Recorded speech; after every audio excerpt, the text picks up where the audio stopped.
Hello, everyone, and welcome to the Created Mind podcast, fueling reformation in psychology by recovering a theological grounding for the study of the mind. My name is Ashley Hagman, therapist and adjunct professor of psychology. And today I'd like to talk about something that I've been seeing a lot in my newsfeed, in my reels. It's probably on mental health TikTok. I'm not cool enough to be there, but I'm sure it's there. And it's the topic of reparenting. And to explain that more, if you're not familiar, a lot of millennials, a lot of people my age, are now faced with trying to parent our own children. And we're kind of coming to the realization that perhaps we have grown up with some dysfunctional situations, that we don't even know what's healthy. We don't even know how to raise our children. With that hurt, if you have hurt with your parents, you can't go to your parents and ask them how to parent because you don't think they did a good job. We're looking to social media. We're looking to people who can tell us what to do. And what we find is people on social media who validate that feeling, who validate the hurt that we have, the ways that our parents failed us. And I don't think any parent is perfect. I do think genuinely that we all have hurt that we have to work through and that we have to process. Now, there's gradations of that. And I think it's a worthwhile conversation to discuss what's valid and what's not valid and wade through the generational tension between boomers and millennials.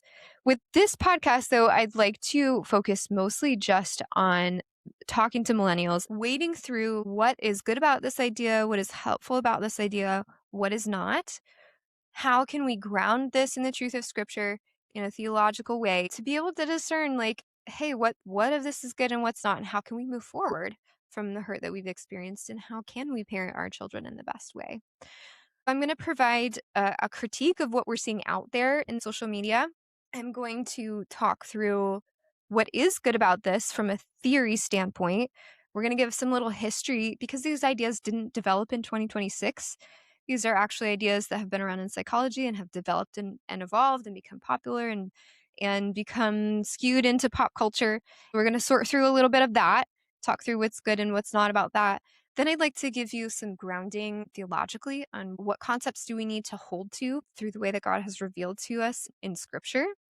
And then I'd like to share with you practically how it can play out in a healthful way of reparenting oneself through the example of my grandparents. And this is going to be a very personal thing for me, but I think that it's important to hold out positive examples of this. I think we need to learn from people who have done it right, and we are able to see their whole lives and to be able to see how things really did turn out. That's my plan for this episode. Now to get into everyone's favorite thing is to criticize. So let's start there. I think the worst versions of this concept of reparenting, the idea is that you can reparent yourself, that you can figure out how to meet the needs of your inner child, to relearn how to have attachments and what's appropriate, what's not appropriate, what's healthy. The worst versions, I think, of this on social media infantilize the person. It perpetuates this excessive inward focus where everyone has to cater to my emotional needs or they're toxic. It can overpathologize normal experiences. It can give heightened expectations for people around us to meet every single need, whether we reveal that to them or not. It can serve to magnify a lot of our hurts and over vilify parents. I think that is part of it. I want to be careful to say that this does not dismiss or excuse genuinely bad behavior on the part of parents, but I do think that it can magnify things. When there is genuine hurt, what heals a person, there is that step of identifying the hurt, identifying that you are hurt and that you are feeling that something is wrong. That's important, I think, because if you don't realize that, you can act out in a lot of ways that you aren't intending. And you can carry that along to your other relationships, and it can be really bad. Part one is validating. That is always the first part, is saying, yes, you are hurt. However, I think a lot of people stop there. I think they stop at the hurt and they don't move on from that point. Where healing really comes is when we can pursue forgiveness of people. That doesn't mean that we excuse their behavior and say that it's okay. That doesn't even mean that we have a relationship with those people anymore. It does mean that you are releasing the bitterness in your heart of that person, and it's a process that has to continually happen. It's not just a one-time thing. And give grace to our parents. we also need to be humble, and we need to understand, hey, put yourself in their shoes with what they were dealing with. Would you have acted differently?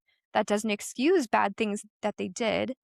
And I think it's important that we as Christians genuinely hold up what is healthy and what's not healthy, because our ideas about what a good parent is translates to how we view God as Father. If we are saying these things are good and these things are acceptable and they're not, that gives a skewed vision of what God is. And do you think that people are going to want anything to do with him if it seems like all of these terrible things are what a parent should be? No.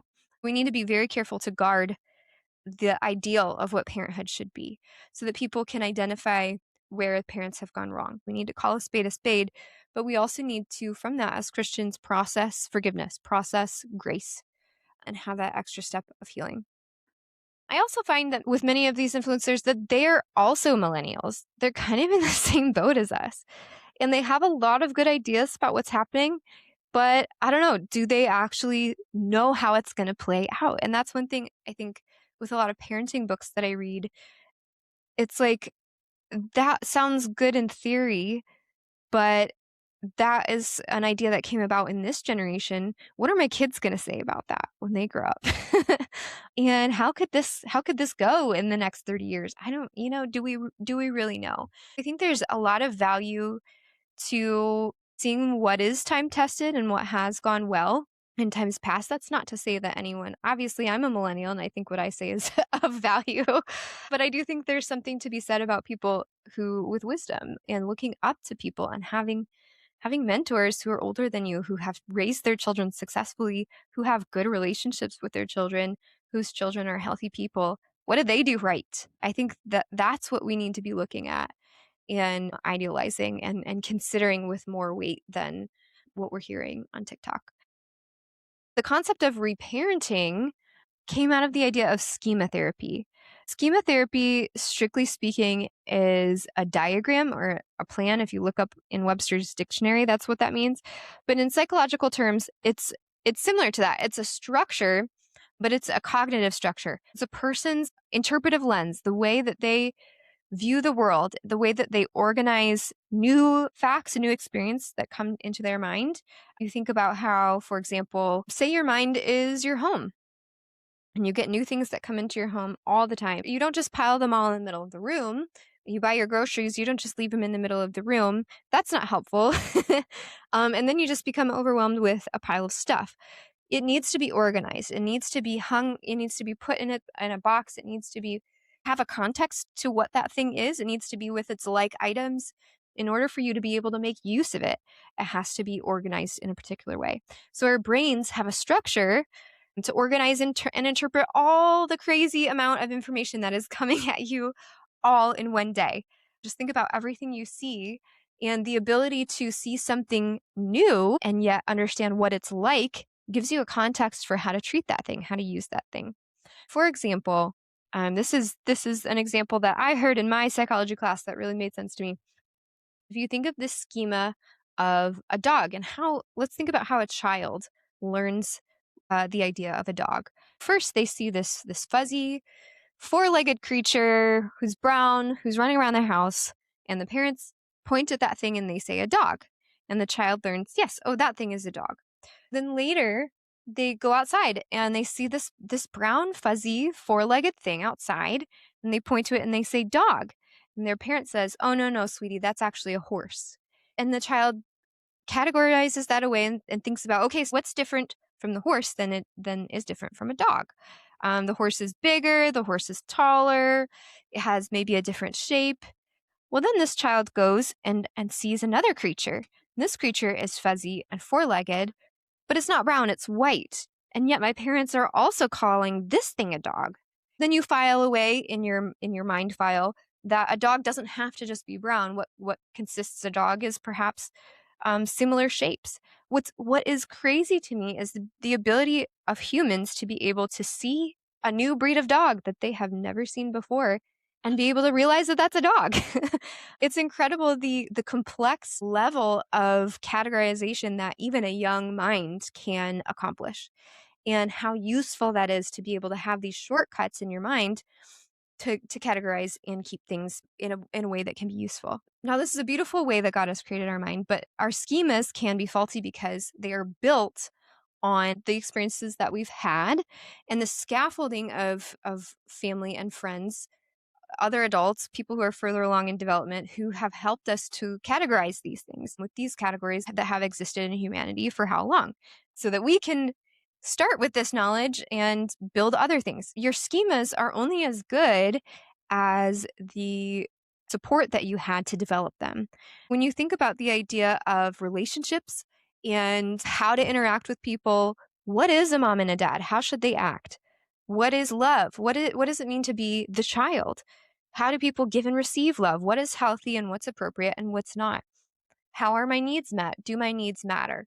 All of these concepts and the complexities of all of this are being developed for you as a child. And when your parents are faulty, when your parents are not meeting your needs, they're not giving you accurate schema, then it creates this idea of this is what love is in your mind. And even later, if you learn later, hey, that's not true, you have built those pathways in your mind. It's really hard to get rid of that schema once it's been built. And we can see this in physically in your brain. You have neuronic pathways, and those pathways which have been used the most are stronger and more efficient.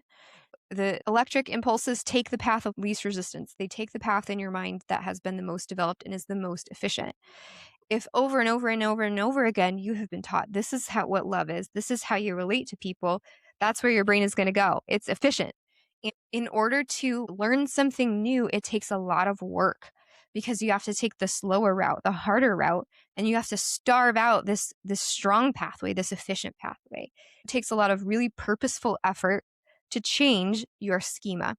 And that is what the work of schema therapy is. And essentially, that's the concept of what reparenting is. That term was coined by Jeffrey Young. He is who developed the idea of schema therapy. The idea of reparenting is relearning these skills, is rebuilding these schema, is identifying which schema are faulty and replacing them, doing the work, very purposefully working through trying to replace those faulty schema with true ones. And I think that that is a beautiful thing to do. I think that that's something that is called for in Scripture. Scripture talks about renewing your mind, renewing the patterns in your mind. Beautiful to see how those metaphors are legitimate, are actually there in the way that Scripture talks about our mind is true. I think that that concept is really true about the way that we need to root out what's wrong and replace it with what's right. He identified several different domains of faulty schema, and under each one, he has like some subpoints of different aspects of what are faulty. Domain 1 is disconnection and rejection. This is where you have abandonment, loss of your attachment figure is under there, mistrust and abuse, emotional deprivation, defectiveness/shame, social isolation and alienation. This is that connection, this is that attachment part of your schema of, can I trust people? Can I rely on people? Are my needs going to be met? Am I lovable? Am I somebody who is worthy of having a relationship with? That is your domain 1, disconnection and rejection. Domain 2 is impaired autonomy and performance. And here we have dependence versus incompetence. You have a belief that you can't handle your daily responsibilities, vulnerability to harm. You have this fear of imminent catastrophe all the time. Enmeshment or undeveloped self, sort of this like codependency. So you have this over excessive involvement with other people at the expense of your own development. Failure, believing that you are fundamentally inadequate compared to your peers, that you are not capable and you cannot be your own individual. Impaired autonomy and performance driven, that your value depends on how well you do, paired with the idea that you're terrible and you can't do well. That's domain number 2. Domain number 3 is impaired limits.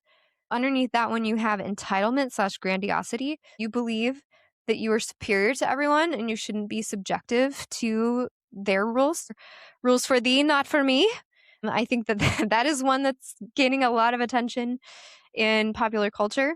Insufficient self-control. You can't tolerate frustration and you can't constrain your impulses. That's like perhaps a low prefrontal cortex development there. You can't tolerate any sort of frustration and it becomes a blow up. for every little thing. Domain 4 is other directedness. This is sort of like an excessive. So the first one is subjugation. You excessively surrender control to avoid consequences. It's this idea of like, if I give up all control of my life, then I can't be made responsible for anything. I can't be blamed for anything because it's all your fault. And I'm just going to, whatever you want to do, that's fine. Self-sacrifice, an excessive focus on meeting others' needs at the expense of one's own. This one is really tricky with Christians, and particularly with women, because it's a virtue to meet others' needs, even at your own self-sacrifice. I think that's a beautiful thing. It's an appropriate thing that we do every day, is to lay down our own needs for the needs of others. And I think counterculturally, like it is radical to give of yourself for the needs of others. However, there is some balance there. If you are entirely giving of your own self to the point where you can't provide for yourself, if you give your entire house away and every single bit of your money, and then you are reliant on somebody else, that's not a good place to be. Then you can't meet the needs of others.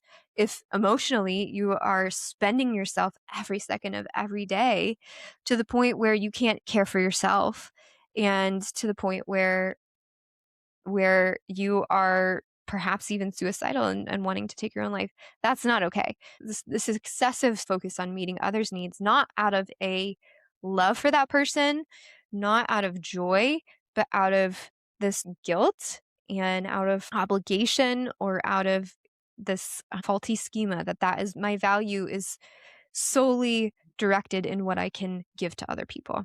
Approval seeking, emphasis on gaining approval of other people at the expense of being your authentic self. We're seeing that a lot now with the social media generation of not being able to be authentic with people. And you're focused a lot on gaining approval and putting picture perfect photos up there, presenting a very curated version of yourself to people.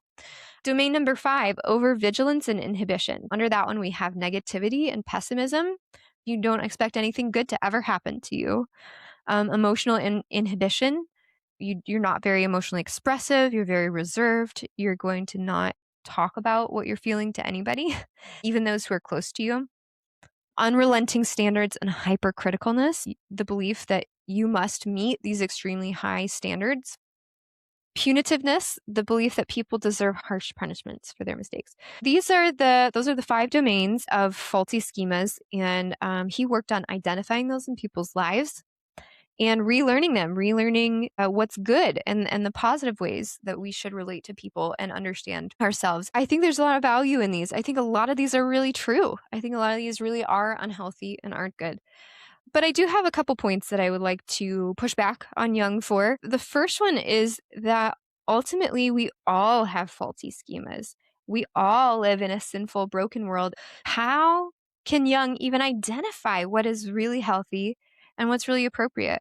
I think looking through these, the extremes of these come to mind very easily. I can very easily understand people who have this like mistrust abuse complex where they believe that no one's going to be there for them. They believe they can't trust anybody. I can absolutely see the extreme of that, how that can happen. But in those cases where it's more gray, how do you know? Because it's all relative, right? It's relative to something. It's relative to some ideal that we have about relationships. And how can you even have that ideal if you don't have Christ? And that's the thing is, even those who grew up in, quote, functional families, how do we know that they were functional? How do we know they were good just in comparison to other families that we see? And if all the families that are around you are dysfunctional, and maybe yours is just not quite as dysfunctional, then you think, oh, I have nothing to complain about. I had a great childhood. But then you still harbor some hurt and you can't process that because you don't know that it's real. Ultimately, we all need to look to the perfect ideal, the perfect father, the perfect attachment figure, which is God. And we can look at the perfect parent-child relationship, which is Christ to God, the Son to the Father, and to be able to see that standard and see how that works and the beauty of that. Now, I think through common grace, through the way that God has revealed to us naturally in his general revelation, and that by virtue of the fact that we are people made in God's image, we were made to have relationship with him. I think that people who don't know God can identify these unhealthy things. It's legitimate, a lot of these ideas that Jung had. about what's healthy and what's not healthy.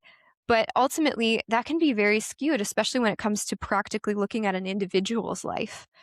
I think it's really hard to sort through that consistently without some sort of foundation that is objective and without some sort of picture that we can look to and see what is healthy and what's not healthy. Secondly, you cannot learn schemas with just simple cognitive restructuring. One can learn about patterns of attachment, emotional regulation, getting your needs met, but one has to experience something to truly know it. Which brings me to my point that you can't reparent yourself. You cannot learn better emotional, relational health skills in isolation. You can't heal attachment wounds without an attachment figure.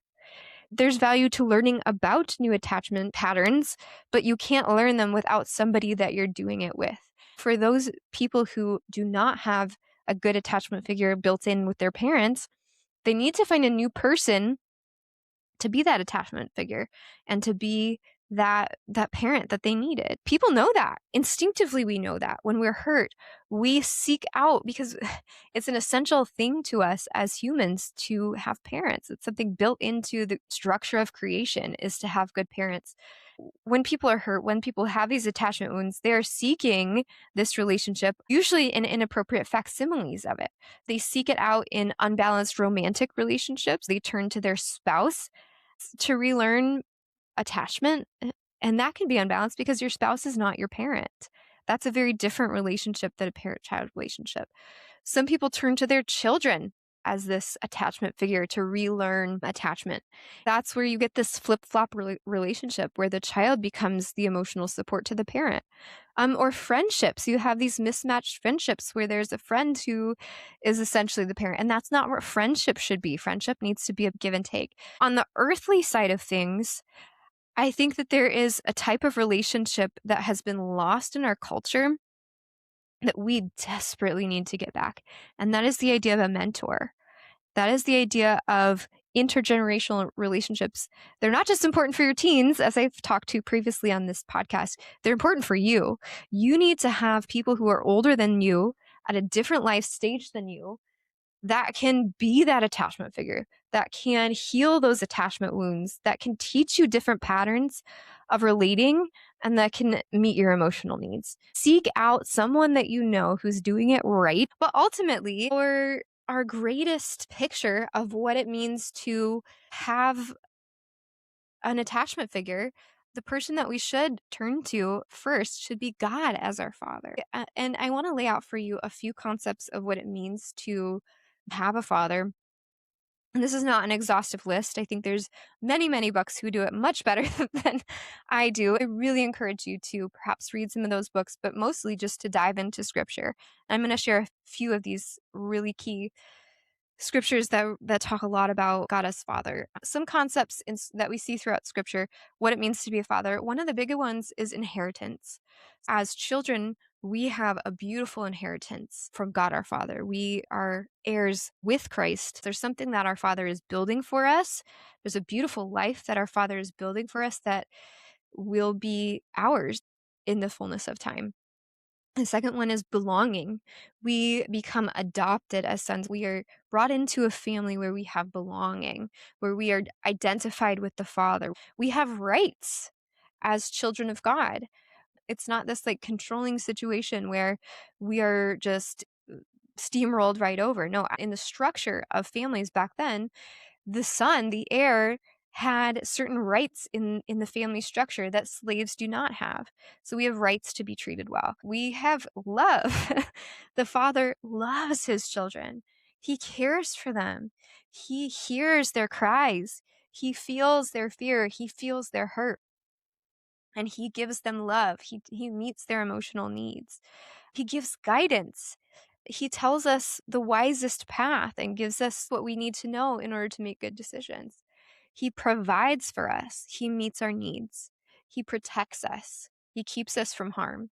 And he disciplines and uncomfortably corrects us when we're wrong. That is a beautiful father. That is the ideal of what a father does for his children. And to put some legs on that, I'd like to read for you a few scriptures. The first one is Romans 8:14 through 17. I always go back to Romans 8. How many times have I talked about this chapter on this podcast? But it never gets old. And here we're going to see another facet, another aspect of this chapter that is really beautiful for the life of the believer. Romans 8:14-17. For all who are led by the Spirit of God are sons of God. For you did not receive the spirit of slavery to fall back into fear, but you have received the spirit of adoption as sons, by whom we cry, Abba, Father. The Spirit himself bears witness with our spirit that we are children of God. And if children, then heirs, heirs of God and fellow heirs with Christ, provided we suffer with him in order that we may also be glorified with him. Just in that small paragraph, we see this concept of security. We don't have a spirit of slavery to fear, but of adoptions of sons, by whom we cry, Abba, Father. When we are struggling, we are able to cry out to the Father and receive comfort, to receive safety, to receive guidance and provision, protection, belonging. The Spirit himself bears witness with our spirit that we are children of God. And if children, then heirs. That's where we have our rights. That's where we have our inheritance, our status. And we are heirs of God, fellow heirs with Christ.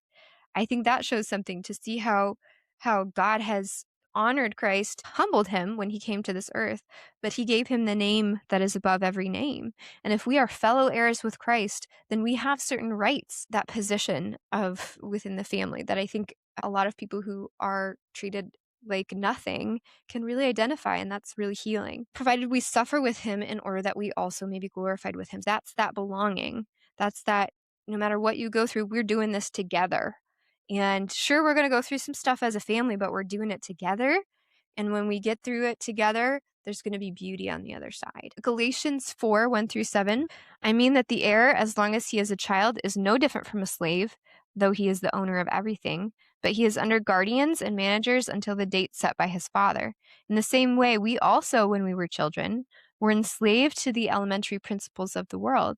But when the fullness of time had come, God sent forth his Son, born of woman, born under the law, to redeem those who were under the law, so that we might receive adoptions as sons. And because you are sons, God has sent the Spirit of his Son into our hearts, crying, Abba, Father. So you are no longer a slave, but a son. And if a son, then an heir through God. So again, we see that pattern of we are no longer slaves. We are no longer cast out. We have status. We have belonging. We can cry out with our hearts, Abba, Father. And there is comfort, and there is inheritance and belonging and all those good things in God. And then the last passage that I'd like to share with you is 1 John 3:1-3, which says, see what kind of love the Father has given to us, that we should be called children of God. And so we are. The reason why the world does not know us is that it did not know him. Beloved, we are God's children now, and what we will be has not yet appeared. But we know that when he appears, we shall be like him, because we shall see him as he is. And everyone who thus hopes in him purifies himself as he is pure. That chapter also goes on to discuss how, because we are sons, he disciplines us and he shows us the right way. And if we are sons, we need to act in a certain way. There's that guidance. There's that loving rebuke. There is that way marked out for us of a loving father who knows what's good and what's best for us and is not just leaving us on our own to make a bunch of unnecessary mistakes that aren't for our good. He does allow us to make mistakes, but he provides for us the way back. He shows us the way back. He shows us what's good. And I think that, that's a huge part of what being a parent is. So those are just a few examples of what God has laid out there as the standard of parenthood. And if that does not line up with the way that you were parented, and it won't because your parents aren't God, but I think it's important to explore the areas in your heart of hurt where your parents did not line up with this perfect view of what parenthood is, because through that we can understand the incredible goodness and righteousness and love of our Father and truly see that revealed in that difference. We can also heal that hurt, that we can have this attachment figure who does things perfectly, and we can know, even if my parents failed, even if my parents missed the mark, I know that there is a parent out there that didn't. I know that this idea of a good parent does exist, and that gives you hope for the way that you can make changes in your life to parent your own child. Can give you hope that you can heal those attachment wounds. So dive into this concept, read these scriptures, let it pervade into your heart. It can also give you the strength to be able to forgive your parents. Because if you are still living in that hurt and that's completely overwhelming to you, you do not have the capacity to go back and forgive and have grace. You don't have that strength. You need to first find that place of safety, find that positive attachment figure to be able to have the strength to process those things with your own parents. I think that that's the important place to start. At this point, I think I'd like to show you an example of some people who did this the right way. People who grew up with some really dysfunctional background with parents that did fail them quite objectively, but were able to see God as their attachment figure and how it changed their entire lives. And not only their lives, but the lives of their children, the lives of their grandchildren, me, the lives of many people who entered their home and saw them as parent figures. And that is my grandparents. And I feel so incredibly privileged to be able to share this story with you. I think it's going to put legs to a lot of what I'm saying here. And hopefully it gives you hope of how this can turn out for you, how it can turn out for your children, how it can turn out for your entire legacy, and the beauty of grace that endures through a life lived in relationship with God. First, to start with my grandpa, his name was Quentin Sharon Thompson. I always like to joke, if you've ever seen The Office, and there's an episode where there's a funeral in Dwight's family, and some of the people from The Office go, and the things that they say at this funeral are like, hey, her field abutted my field. And they just stayed like facts about this person. And Oscar leans over and says, they are descriptive people. I like to joke about how that's my great grandparents because they named my grandpa Quentin. Quentin means 5, and he was the 5th child.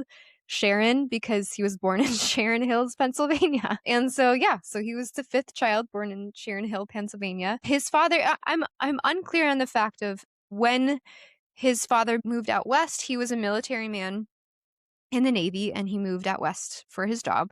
It could have been that their whole family had moved out there, or it could have been that after they divorced that his dad moved out there. But it ended up that his father was out west in San Diego and his mother was out east in Pennsylvania. They divorced sometime in elementary years, which was extremely rare in the 30s, maybe early 40s timeframe. We don't know exactly why they divorced, but I think that it's easy to say. One thing to know about my great grandpa is that he was the epitome of a military man. He was probably rather emotionally distant, very strict. To give you an illustration of this, my grandpa and his brother wanted to make a cake one time, and they were junior high school age, wanting to make a cake. And great grandpa said that they had to go and buy their own ingredients because he didn't want to have to pay for it if they screwed it up. And so sure enough, they went and used their own money to buy and make a cake. That's sort of an illustration of showing who his father was, a very, very strict, perhaps emotionally distant person. His mom, when they divorced, his mom had all the kids. She had 4 of their kids. One of their children did not survive childhood. I think it was either stillbirth or died shortly after birth. She had the 4 kids, my grandpa, his brother, and then his 2 sisters. But when grandpa and his brother got to be junior high age, they were, quote, too difficult. And so she sent them with his dad. And I can just imagine, like, growing up in this situation, 30s and 40s, divorce was not a common thing. This perhaps had a lot of shame, certainly a lot of emotional instability. And then when your mother, who has been your attachment figure, has been your caregiver for your entire life, sends you away to be with your dad because she just can't handle you, I think that definitely doesn't feel good. She sent the brothers out first. My mom thinks that maybe she just had too many children to care for, and we're going to get into that in a minute. But later she sent out his sisters. All 4 children from her first marriage moved out with their dad in San Diego, and that's where my grandpa graduated high school and moved on from there. His mother most likely exchanged sex for a living with at least one cop, perhaps multiple. All we know is that she had 2 children out of wedlock. She took to her grave who the father of these men were, but there was sort of an understanding that there was a cop that came around, and she survived somehow not being married and having 2 children. My grandpa actually didn't even know that he had these 2 girls, had 2 sisters, until he went out to visit his mom He sees this child running around. He thought she was a neighborhood child, but just the look of her, she looked obviously familiar to him, and asked around and found out that that's his sister. So I mean, if that gives you a picture of like the dysfunction of what he went through and the chaos of what he grew up in, I think that that definitely shows something. She remarried after that and had a few more kids, I think about 5. She had 13 children in all, 12 living. And essentially, when she married her new husband, it doesn't seem that my grandpa really had much of a relationship with her or with his dad. But he did maintain relationships with his siblings, particularly his biological siblings. And he, in his later years, pursued a lot of genealogy. I think he really wanted to know where he came from and a connection with his past that he didn't currently have, which was really beautiful. My grandpa accepted Christ. He went to a Youth for Christ rally when he was in high school, and he accepted Christ at that time. He joined the Navy after high school. He served as a medic during World War II stateside. He was always really sort of played down the fact that he was a veteran. He didn't serve out all 4 years. Once the war ended, they told him he could end early, basically, and he did. And he never fought overseas. But I do think, like, I can imagine being a medic and you're seeing these guys come back and you're seeing what they went through and the types of injuries that they had that he had to treat. I can imagine that that is difficult. And then also, I think talking to a lot of other people of that age, the people who didn't serve in the war, I think also suffered from a lot of guilt and a lot of shame and everyone has the sense of like, well, somebody else had it worse than me. A lot of people, even who fought in the war, had it, well, I made it back, survivor's guilt type of thing. So all around in that situation, not to mention just the trauma of all of your friends, like people that you know growing up, there's no guarantee they're making it home. I know my husband's grandmother was talking about how when she was growing up, she would walk down the street and see stars on all of these houses walking down the street, and the stars meant that there was somebody who didn't make it home there. So I think just living through the time of World War II itself and processing that is difficult. He went to college to be a lab tech. He graduated with a certificate. My mom said he never felt he had the brains for college. I would certainly beg to differ on that one, considering he wrote a book on genealogy. He tracked down for years, did research. So I think that that's not really true, but that's how he felt about himself. After that, he went to college at Moody, feeling the call for missions, where he met my grandma. Both of them were dating other people at the time, but they were serving on the same, like, there were these evangelism teams that went out, and there's 4 of them. There's 2 men and 2 women who were students at Moody, and they would go out and the men would preach and then they would have a singing group together. And so he went around and met my grandma, and they started dating. The other couple, the other man and the other woman that they were with, were also dating other people and also ended up getting married. That's kind of just a fun thing. That's when they met and got married. And now I think we're going to switch over to my grandma's story to see her childhood up to the point where she met my grandpa. My grandma's name was Melvina Ort. Her nickname was Mort. That's what she went by. When they were in language school, they lived in a home there, and the women that were like cooking for them would want to yell up and say, hey, it's dinner time, but they would never call her Mort because calling up the stairs for death in French just doesn't seem like a great vibe to have in a house. But everyone knew her as Mort. But she grew up in a very abusive home. Her father was an alcoholic. He was a bookie with connections to organized crime. We are like maybe like 2 hours outside of Chicago, so you can imagine what was going on there and how that happened. There was like a phone in the house that the kids were not ever allowed to touch, with a pad there that he always wrote in that no one was allowed to look at. She certainly was emotionally and physically abused. Her older sister and younger sisters were both sexually abused. We think that perhaps my grandma was safe from that because A, she was less of a target, just being the middle child. The older one was the first, and no other children, nobody to compare to and to know that it's wrong. And the youngest one was very compliant, and so she was more of an easy target. My grandma was pretty feisty. She was not somebody to take things lying down. Served her very well in her life on the mission field. I remember some stories about that. But so hopefully she wasn't, but we don't know. The siblings were all very hush-hush about that. This is the generation that didn't air your dirty laundry. but all the family and friends knew about this. This is not a secret. It was pretty well known what was going on. My great-grandma would send the kids to church as a way of protecting them from their dad, who had been drinking all Saturday and had a hangover on Sunday. So go to church, be safe at the time when he's the most angry and sensitive.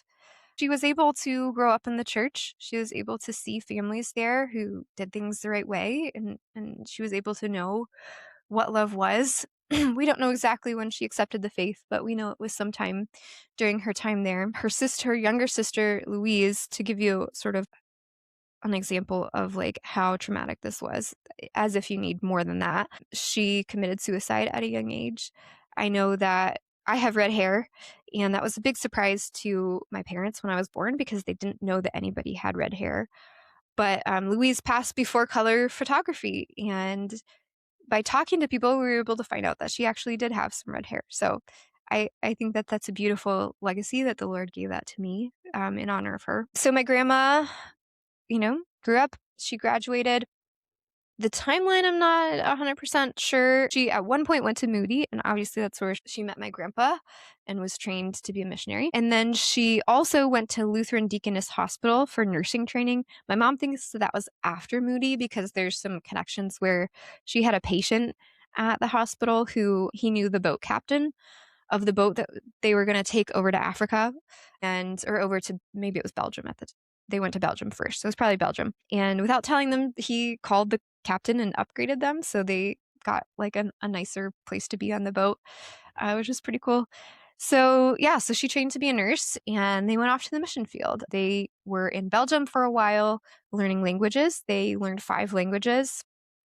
I know there's French and Swahili and 3 others.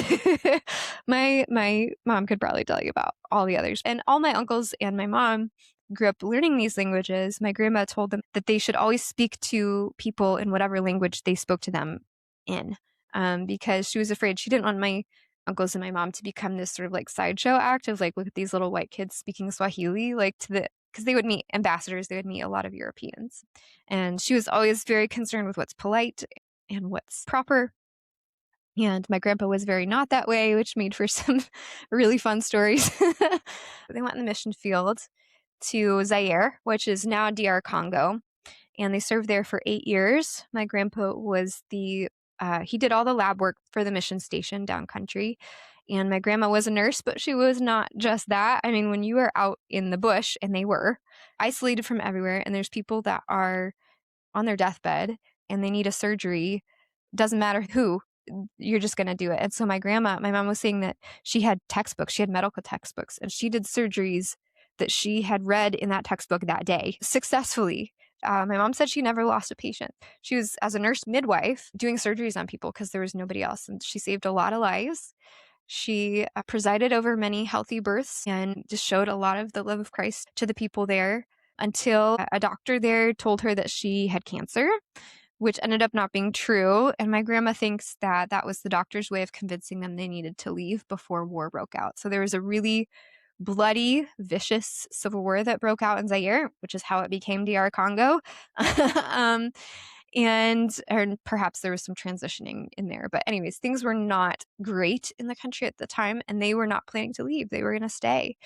They were so convinced that they needed to be there for those people. They had no other health care, and they were willing to risk their lives and their safety to minister to those people. But the doctor was like, we need to get them out of here for their own safety. And so he sort of engineered that. Turns out she didn't have cancer at that time. They were in Tanzania for a little bit to get checked out and eventually went on furlough. And they had plans to go back to the mission field, but there were some health issues with the family. So they stayed longer, and then their support dwindled. So they had to stay in the States. From that time, my mom, their oldest, was, 9 or 10, like late elementary age. And from that point on, they stayed here in Niles, but that was not the end of their mission. I think that they radically embodied Christ to so many people. And to sum up what I think the central part of their legacy is, I would say, is hospitality. Never made much money, always very humble. My grandpa was a phlebotomist for the South Bend Medical Foundation, so livable for a family, but didn't make a ton of money, but they were always taking in people. They took in my aunt. We call her Aunt Cindy. She's my mom's cousin, and she had a hard family situation, and they took her in for many years. My mom considers her sister. And they took in another girl named Amy for a while things were rough at home. And then there was another boy, my mom said, when she was in college that stayed with them for a while when things were rough at home with him. And then just from other friends of my uncle's who I've met, because especially my Uncle Larry knows a lot of people in town. Whenever I would go places with him, it was like you couldn't go anywhere because he would meet somebody he knows and would be talking. That's our like internal family joke. But anyways, I would meet these people who were friends of my uncles and my mom. And they always talk about how my grandparents' house was a safe haven, how they always felt welcome there. And they always felt a lot of love there. And I was the recipient of this hospitality. We moved in with my grandparents when my grandma had cancer, so my mom could take care of her. But we were never made to feel that this is grandma and grandpa's home. This was our home. And it was very clear that we were very welcome there and that we were very loved. My grandma passed away shortly after we moved, but I basically got to grow up with my grandpa. And he's the type of person who, like his father, was very reserved. He was not emotional, touchy-feely type of person, but you never doubt that he loved you. It was not even a question in my mind. I don't ever recall him saying that he loved me, but I always knew. It's the type of thing where he would spend like 2 hours trying to fix my little McDonald's toy, and he would let me tag along while he was working. He was incredibly patient with all of our kid antics, and I can imagine being 70 years old and 60, 70 years old and having these annoying kids, and we were homeschooled, so we were home all the time. There were certainly some times, there's a reason that the only Swahili word that I know is tokapali, which means go away. So clearly there was some boundaries that needed to be set. But he was always so loving and so welcoming. And my friends who came out to the house also commented on this. There was a friend of mine from high school who I hadn't talked to in years, who showed up at my grandpa's viewing and with tears in her eyes came up to me and said that she always felt welcomed by him and always felt that, oh my gosh, I'm tearing and always felt that that was a safe place for her, that this house was a safe house for her. And I think that is just, man, that is the expression of the love of Christ and the beauty of the love of Father God, that you are welcomed, that you are safe, that you belong here, that you have rights, you are part of us now, and there's beauty here. And even though you face hard things in this world, we're doing it together, and we're going to get through to the other side. We're going to get through to the beautiful part together. And yeah, so that's my grandparents in a nutshell. I just like to think about where they came from and how many people I know who go through some of these same things that my grandparents went through and yet have a very different experience of the way that they raise their children. And I just see the redemption that is there and the beauty that occurred not only for my grandparents, but also for my mom, for both my parents, for my uncles and aunts, for my cousins, for me, and for my children and my cousins' children. And the legacy of love and of faithfulness that had through the generations, I think is just incredibly beautiful. And what I see in that's reparenting. That is a life that saw what I grew up with is wrong. This is not okay, but did not give up on the fact that there can be redemption in this and that parents can be good. And they clung to Christ. They were radically full out living their lives in light of his love and expressing that love to other people.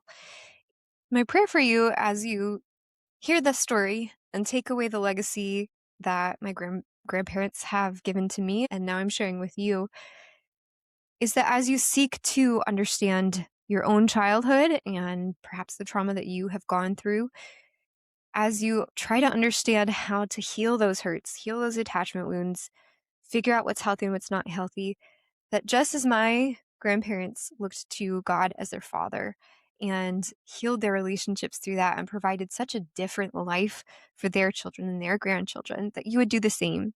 that you would look to God the Father as your source of understanding about what it means to love, about what it means to belong, what it means to protect, what it means to discipline, what it means to leave a legacy, leave an inheritance, that you would see Him as the ideal, recognize where your own parents missed the mark, be able to, out of strength from your attachment of relationship to God the Father, to forgive them and give grace and to process through that, and to parent your own children well. All of that, I pray for you. It's hard. It's hard work. It is very hard to sort through all of this, but it is worthy work. And if you don't do it, the consequences are real. And I think we can see that all the time. And perhaps my great-grandparents' parents were similar. Where did they come from? And how did they get to the point where they were at? You have the power to change your family tree. It's more than just, it is about you. It is about healing, but it's more than just about you. It is worthwhile to wade into this difficulty, to face up to the hurt, and to do the hard, sticky, gray, messy work of sorting through that and coming out the other side wiser and healed and closer to the ideal of the example that we have been given of God as our Father.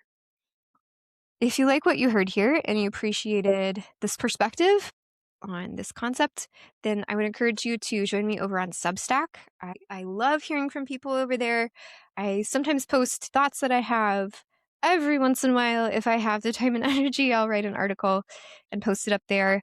So follow me on Substack. Also, what really helps other people discover me is going to Apple Podcasts, because that's what most people are on, or Spotify, and giving me a 5-star rating. I would appreciate some ratings, because the more ratings I have, the higher up I am on the algorithm, and people can find me. So if you can go over there, like me on wherever you can find me, that would really help me out and hopefully provoke some good discussions out there in the world. Blessings to you all, and I'll talk to you next time.